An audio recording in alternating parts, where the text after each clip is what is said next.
అయా గౌరవనీయులైన మన యొక్క 9 మండలాల్లో ఉన్న రైతాంగానికి నా యొక్క విజ్ఞప్తి. అయా రైతు సోదరులారా, రైతు మిత్రులారా, మనం ఎందుకు ఈ కష్టపడి రాత్రింబొగుళ్ళు కష్టపడి పైరు చేసి మన చెరుకు పండిస్తే గిట్టుబాటు ధర లేకుండా మా రైతాంగం సర్వనాశనం అయిపోతున్నాం. అందుబాటులో ఉన్న మన షుగర్ ఫ్యాక్టరీ మూతపడిపోయి 7.5 సంవత్సరాలుగా గడుస్తుంటే రైతులకు చేరాల్సిన డబ్బులు చేరకుండా నానా ఇబ్బందుల్లో ఉన్నామయ్యా. కష్టాల్లో ఉన్న రైతులు కాపాడుకోవాలి. మనమందరూ మన 9 మండలాల్లో ఉన్న రైతులందరూ కట్టుగా పోరాడి మన షుగర్ ఫ్యాక్టరీని తెరిపించుకుంటాం. మనకు రైతులకు రావాల్సిన డబ్బులు తెప్పించుకుంటాం.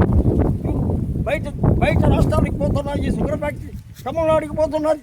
మన కష్టపడి పండించి ఒక్క పైసా కూడా రైతులకి ఒక్క పైసా కూడా మిగిలిదలేదు. ఏం చెయ్యాలి? ఇంత బాధలు రుణబాధలు ఉన్నాము. మన రుణ బాధ తట్టుకోలేకుండా మన ఊపిరిలో పుట్టుమిట్టుగా ఆడుతున్నాం. మన పవన్ కళ్యాణ్ గారికి పంపింది మన వీడియోని. ఈ వీడియో ద్వారాగా మన పవన్ కళ్యాణ్ గారి రప్పించి మన ఫ్యాక్టరీని తెరిపించాలి. మన ముఖ్యమంత్రి గారు కూడా రావాలి, వచ్చి మన ఫ్యాక్టరీని తెరిపించాలని నేను ప్రాధాన్యపడుతున్నాను. నా కోరిక తీర్చండి, మా కష్టాలు తీర్చండి.